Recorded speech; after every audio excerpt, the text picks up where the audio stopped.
Hello बच्चा party, मैं निखिल दुबे आप सभी का वेलकम करता हूं अपने प्यारे से YouTube channel C for chemistry पर।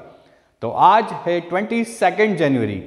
22 फरवरी को आप केमिस्ट्री की अपनी पढ़ाई शुरू कर चुके होंगे, क्योंकि 21 फरवरी को फिजिक्स के पेपर के बाद 27 फरवरी को आपको केमिस्ट्री का पेपर देना है।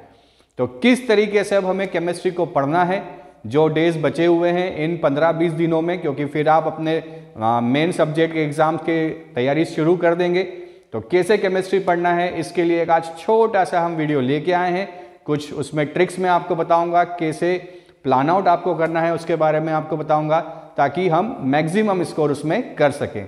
तो आज जो हम बात करेंगे ट्रिपल आर की, RRR।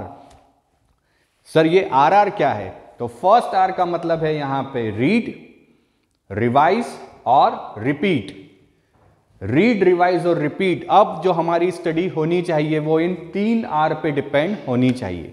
तो सबसे पहले हम देखते हैं कि क्या हमारा सीबीएसई के अकॉर्डिंग इस बार का जो मार्क्स अलॉटमेंट है पर सब्जेक्ट पर चैप्टर। तो यहां देखें, सॉल्यूशन 7 मार्क्स का चैप्टर है, इलेक्ट्रोकेमिस्ट्री 9 मार्क्स का है, केमिकल काइनेटिक्स 7 मार्क्स का है, D&F ब्लॉक 7 मार्क्स का है, कोऑर्डिनेशन कंपाउंड 7 मार्क्स का है, हेलो एल्केन एंड हेलोरीन्स 6 मार्क्स का है, एल्कोहल फिनॉल ईथर 6 मार्क्स का है, aldehyde ketone carboxylic acid 8 marks का है, अमाइंस 6 मार्क्स का है और बायोमोलिक्यूल 7 मार्क्स का है। तो ये 1 to 5 हमारे पार्ट 1 के चैप्टर्स हैं और 6 to 10 हमारे पार्ट 2 के चैप्टर्स हैं। अगर हम पार्ट 2 में सबसे पहले चलें तो 6, 12, 20, 26 और 7 33 मीन्स अकेला पार्ट 2 जो है वो आपको 33 मार्क्स आराम से वहां पे दिलवा सकता है, और रिमेनिंग जो 37 मार्क्स हैं वो हमारे 1 to 5 चैप्टर फर्स्ट पार्ट के हमें दिलवा सकते हैं। तो हमें एक ऐसा प्लान आउट करना है जिस तरीके से हम मैक्सिमम मार्क्स को कवर कर सकें, अच्छे से स्कोर कर सकें और एक स्ट्रेटेजी प्लान आउट के साथ हम उसे कर सकें। तो चलिए, क्या इस बार सीबीएसई ने यहाँ चेंज किया है थ्योरी एग्जाम में? तो देखिए, पेपर का पैटर्न जो आने वाला है वो कॉम्पिटेंसी फोकस्ड क्वेश्चन जो होंगे वो 50% होंगे, जिसमें MCQs, case based question, source based integrate question और एनी अदर टाइप के जो क्वेश्चंस है वो इंक्लूड हैं। सेकंड, रिस्पॉन्सिव टाइप क्वेश्चंस जो हैं उसमें 20% क्वेश्चंस हैं, और रिमेनिंग जो 30% क्वेश्चंस है वो शॉर्ट आंसर्स और लॉन्ग आंसर्स हैं। तो इस बार थोड़ा सा पैटर्न सीबीएसई ने चेंज किया है, तो इस पैटर्न को आपको ध्यान में रखते हुए कॉम्पिटेंसी बेस्ड को बढ़ाया है। इसका मतलब लॉजिकल रीजनिंग वाले जो क्वेश्चंस हैं, जहां पे आपको थोड़ा सा अपना लॉजिक लगाना पड़ेगा, रीजनिंग करना पड़ेगा, ऐसे क्वेश्चंस का वेटेज उन्होंने इंक्रीज किया है। तो आपको जो पैसेज वाले क्वेश्चंस होंगे, जो आपके असर्शन रीजन वाले क्वेश्चंस होंगे, जो आपके एमसीक्यूज होंगे, उन एमसीक्यूज में आपको बहुत ठंडे दिमाग से बिल्कुल उनको अच्छे से रीड करके सॉल्व करना है। क्योंकि पिछले सालों में ये भी देखा गया है कि जो एमसीक्यूज हैं वहाँ पे सिंपल से न्यूमेरिकल्स भी पूछ लिए जाते हैं, वहाँ पे ग्राफिकल क्वेश्चंस भी पूछ लिए जाते हैं कि कौन सा ग्राफ किस पर्टिकुलर, जैसे हम अगर केमिकल काइनेटिक्स की बात करें तो 0 ऑर्डर फर्स्ट ऑर्डर के लिए ग्राफ बना दिया है विथ रिस्पेक्ट टू टाइम और कॉन्सेंट्रेशन, और बोला है कि कौन सा ग्राफ 0 ऑर्डर का है, कौन सा ग्राफ फर्स्ट ऑर्डर का है। तो ऐसे कुछ लॉजिकल क्वेश्चंस जो है वो वहाँ पे इंक्रीज होने वाले हैं। तो इस पूरे चीज़ को अपने दिमाग में रखिएगा कि जो हमारे 50% क्वेश्चन है वो 50% क्वेश्चन कॉम्पिटेंसी बेस्ड क्वेश्चन होने वाले हैं। देन तो ये है क्या RRR टेक्निक? तो RRR टेक्निक का मतलब है रीड, रिवाइज और रिपीट। सबसे पहला काम आप करते ही क्या है? सबसे पहले आप रीडिंग करते हैं, जो भी चैप्टर है उसको रीड करते हैं, उनके क्वेश्चन आंसर्स को रीड करते हैं। तो हमें फर्स्ट आर में करना क्या है?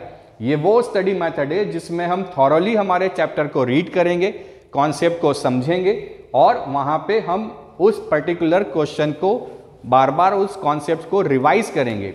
तो रिवाइज में रिवाइज करेंगे, क्वेश्चंस की प्रैक्टिस करेंगे, पिछले सालों के पेपर्स करेंगे।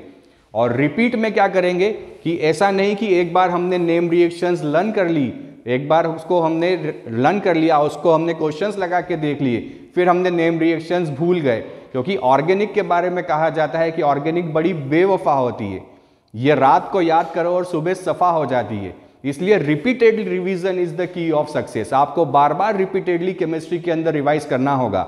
एक पर्सनल सजेशन मैं आपको ये दूंगा कि जब भी आप अपना पेपर देने जाएं तो सबसे लास्ट में आप ऑर्गेनिक केमिस्ट्री को रिवाइज करें, क्योंकि ऑर्गेनिक केमिस्ट्री बहुत ज़्यादा मिक्सअप वहाँ पे हो जाती हैं, रिएक्शंस एक दूसरे में मर्ज हो जाती हैं।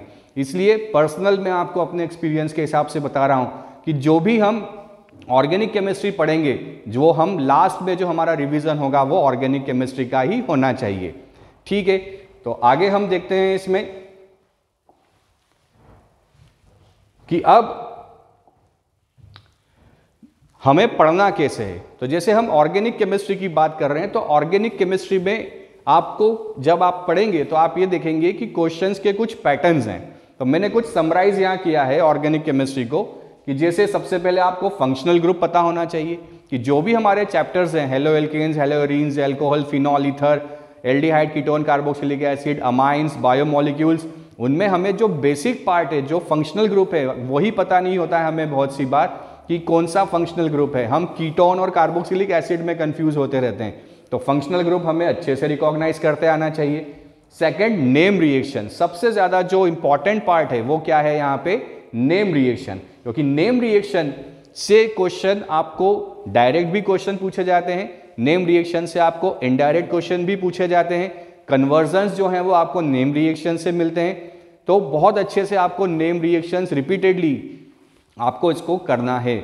आप क्या करें, जितनी नेम रिएक्शंस है उनका एक चार्ट बना लें, और चार्ट बना के जहाँ भी आप स्टडी करते हैं वहाँ उसे पेस्ट कर दें, और सोते जागते उसे पढ़ते रहें। नींद में भी आपको जो नेम रिएक्शंस हैं वो नेम रिएक्शंस याद होनी चाहिए। जैसे आपको आपके मम्मी पापा का नाम याद है, किसी को मेरे ख्याल से उसमें कन्फ्यूज़न नहीं होगा कि हमारे मम्मी पापा का नाम क्या है, वैसे ही नेम रिएक्शन भी आपको ऐसी याद हो जानी चाहिए कि आप वहाँ पे क्या कर सकें। आपसे कोई नींद में उठ के भी अगर पूछ ले कि आपको रिमर-टिमन रिएक्शन बताना है, तो आपको पता होना चाहिए कि रिमर-टिमन रिएक्शन क्या होता है।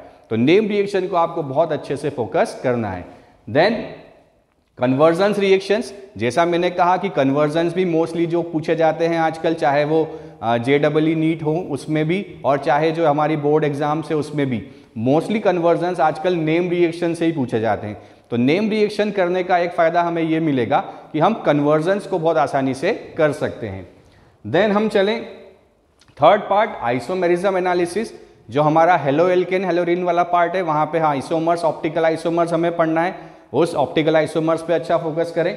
रिएक्टिविटी ट्रेंड्स, हमें पता है कि inductive effect, electromagnetic effect, resonating effect, इन इफेक्ट्स के कारण कुछ रिएक्टिविटीज़ जो हैं वो इंक्रीज या डिक्रीज होती हैं। Electron donor group, electron withdrawing group, इनके कारण एसिडिक बेसिक बिहेवियर बदल जाता है। तो इन ट्रेंड्स के क्वेश्चंस हमें करने हैं, 100% के क्वेश्चंस एग्जाम में आते ही आते हैं। निमोनिक डिवाइसेस, निमोनिक डिवाइसेस का मतलब होता है जैसे आपसे बोला जाए कि which one gives the faster SN1 reaction. तो हमें पता है SN1 reaction 3 degree, 2 degree, 1 degree alkyl halide faster देते हैं, जो एलाइलिक हैलाइड है वो SN1 रिएक्शंस देते हैं। तो इस टाइप के क्वेश्चंस जहाँ पे अरेंजमेंट के लिए दे दिया जाए कि फॉलोइंग कंपाउंड्स को अरेंज कीजिए, बॉइलिंग पॉइंट के हिसाब से अरेंज कीजिए, मेल्टिंग पॉइंट के हिसाब से अरेंज कीजिए, एसिडिक बिहेवियर के हिसाब से अरेंज कीजिए, इस टाइप के क्वेश्चंस यहाँ पे काफ़ी पूछे जाते हैं। देन हम चलें स्ट्रक्चर प्रॉपर्टी क्वेश्चन। अभी मैंने आपसे कहा कि मेल्टिंग पॉइंट हो गया, बॉइलिंग पॉइंट हो गया, ऑप्टिकल रोटेशन, कि कायरल सेंटर पूछ लिया कि कौन सा कंपाउंड में कायरल सेंटर है, कायरल सेंटर नहीं है। तो ये सारे क्वेश्चन कैसे हैं, स्ट्रक्चर बेस्ड हैं। देन मैकेनिज्म बेस्ड लर्निंग, हमें काफ़ी मैकेनिज्म गिवन है, एल्कोहल से एल्कीन वाली, एल्कीन से एल्कोहल, एल्कोहल से ईथर, एस्ट्रिफिकेशन की, ये सारे मैकेनिज्म हमें याद करने ही हैं। जो NCERT में मैकेनिज्म है वो तो हमें कम से कम याद करना ही है। नेक्स्ट हम चलें प्रैक्टिस विद पास्ट पेपर। इतना सब करने के बाद जो चीज़ आपको बिल्कुल भी एस्केप नहीं करनी है वो है आपको PYQs सॉल्व करना है। तो PYQs आपको कहाँ मिलेंगे, तो PYQ के लिए मैंने एक पूरा PDF बनाया हुआ है, आप पूरा मैं इसमें लिंक में डाल दूंगा, डिस्क्रिप्शन बॉक्स में डाल दूंगा, टेलीग्राम में मेरे डाल दूंगा, जहाँ पे आपको सारे PYQs चैप्टर वाइज वहाँ पे मिल जाएंगे। तो बिना PYQ किए आप अपनी स्टडी को कंप्लीट ना माने, क्योंकि हमें ये लगता है कि हमने क्वेश्चंस पढ़ लिया है, हमने थ्योरी पढ़ ली है, बट जब हम उस थ्योरी को हमारे क्वेश्चन में इम्प्लीमेंट करने जाते हैं तो वो हमसे इम्प्लीमेंट नहीं होता है। तो PYQ आपके जो सक्सेस रेट को बहुत तेज़ी से इंक्रीज करेगा, इसलिए आपको PYQs पे बहुत फोकस करना है। अब क्वेश्चन ये उठता है कि ये सब हम सर करें कैसे, क्योंकि हम तो बहुत बिजी हैं, हम आपके नोट्स पढ़ें, ऑनलाइन पढ़ें, मोबाइल चलाएं, सोएं, टाइम मैनेज करें, क्या क्या करें, ये चीज़ें हम करें कैसे। और दूसरा जो हमें होता है वो होता है कि एग्ज़ाम से हमें एंजाइटी होता है, हम बहुत कंफ्यूज हो जाते हैं। बहुत सारे बच्चे मुझे बताते हैं कि सर हम तो घर से पढ़ के आए थे पर पेपर देख के सब भूल गए, या हम क्वेश्चन देख के हम स्टार्ट ही नहीं कर पा रहे हैं कि स्टार्टिंग क्या होना चाहिए। तो ऐसा इसीलिए होता है बेटा क्योंकि हम प्रॉपर रिवीजन नहीं करते हैं। और प्रॉपर रिवीजन करने के लिए हमारे पास क्या होना चाहिए, हमारे पास चैप्टर की समरी होना चाहिए, हमारे पास शॉर्ट नोट्स होने चाहिए, हमारे पास फॉर्मूला शीट होनी चाहिए, हमारे पास नेम रिएक्शंस होनी चाहिए, हमारे पास लॉजिकल क्वेश्चंस होने चाहिए। तो सर ये सब हमें मिलेगा कहाँ से?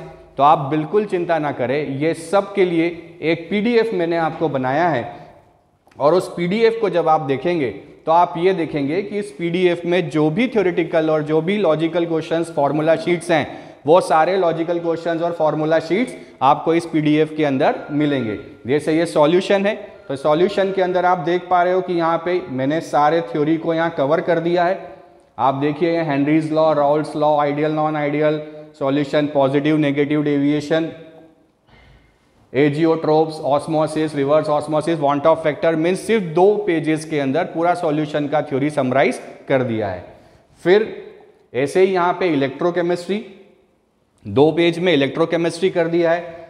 देन चलें आप केमिकल काइनेटिक्स, ये देखिए सारे ग्राफ लगभग बता दिए हैं कि कौन से ग्राफ होने चाहिए, क्या डिफरेंस होना चाहिए, elementary reaction, complex reaction, units, order, सभी कुछ यहाँ पे समराइज कर दिया है। देखिए ये Arrhenius equation, threshold energy, activation energy, half life क्या होता है, किस तरीके से यहाँ पे जो है हम रेट कांस्टेंट कैलकुलेट करते हैं, सभी कुछ 2 पेज में कवर कर दिया है। देन चले डी और एफ ब्लॉक, जो सबसे ज़्यादा मुसीबत खड़ी करता है बच्चों के लिए। तो इस डी और एफ ब्लॉक में मैंने क्या किया है, आप देखिए सीधे मैंने यहाँ क्वेश्चंस बना दिए हैं, और वो क्वेश्चन 1 वर्ड के आंसर्स हैं, 1 लाइन आंसर्स हैं। तो क्या क्वेश्चन फ्रेम होते हैं, उनके आंसर्स, इससे कॉन्सेप्ट भी जो है आपके कवर हो जाएंगे। क्वेश्चन आंसर दोनों गिवन है। और ये देखिए सारी पोटेशियम डाइक्रोमेट, पोटेशियम परमैंगनेट की रिएक्शंस, एफ ब्लॉक के यहाँ पे पॉइंट से लैंथेनॉइड एक्टिनॉइड कॉन्ट्रैक्शंस का डिफरेंस, तो ये सभी कुछ पीडीएफ में कन्वर्ट कर दिया है। फिर कोऑर्डिनेशन कंपाउंड में चलें, लिगेंड्स के बारे में, coordination number, some basic definitions हैं, nomenclature, isomerism, Werner theory, hybridisation, splitting theory, synergic bonding, means सिर्फ 2 पेजेस में लगभग सारे चैप्टर्स को मैंने कवर किया है। फिर चलें तो ऑर्गेनिक में पहले सारी नेम रिएक्शंस है chapter wise, halo alkane, haloarenes, alcohol, phenol, ether, aldehyde, ketone, carboxylic acid, then amines. तो सबसे पहले सारी नेम रिएक्शंस को हमें फोकस करना है। देन टेस्ट, कौन कौन से टेस्ट हो सकते हैं, Lucas test, iodoform, ferric chloride test, Tollens, Fehling, sodium bicarbonate, dye test, Hinsberg test, लगभग सारे टेस्ट कवर कर दिए। देन फिर क्या है, रीजनिंग टाइप क्वेश्चन, जो मैंने आपसे कहा कि रीजनिंग के क्वेश्चन काफी पूछे जाते हैं, तो यहाँ पे चैप्टर वाइज रीजनिंग के क्वेश्चंस और उनके आंसर्स हैं। चैप्टर वाइज है, ये पूरा हेलो एल्केन का था, फिर alcohol, phenol, ether, aldehyde, ketone, carboxylic acid, amines, diazonium salt.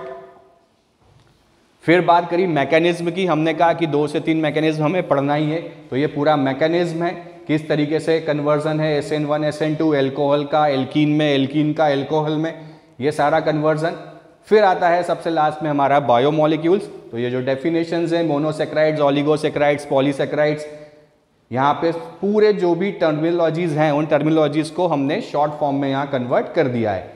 फिर बात करें प्रिपरेशन ऑफ ग्लूकोज की, कार्बोहाइड्रेट जो हमें डिटेल में दिया है, तो ये रिएक्शन है ग्लूकोज की, स्ट्रक्चर है ग्लूकोज के, साइक्लिक स्ट्रक्चर, न्यूक्लियोटाइड, न्यूक्लियोसाइड, तो ये सारी वो चीज़ें हैं जो हमने सिर्फ एक सिंगल पीडीएफ में, मीन्स अगर आप टोटल ये पेजेस देखेंगे तो सिर्फ 17 पेजेस हैं, तो 1 मंथ है हमारे पास और 17 पेजेस हैं, तो आप अगर बहुत इजीली भी इसको जाएंगे तो पूरा जो चैप्टर वाइज समरी है आपको इस पूरे पीडीएफ पे मिल जाएगी।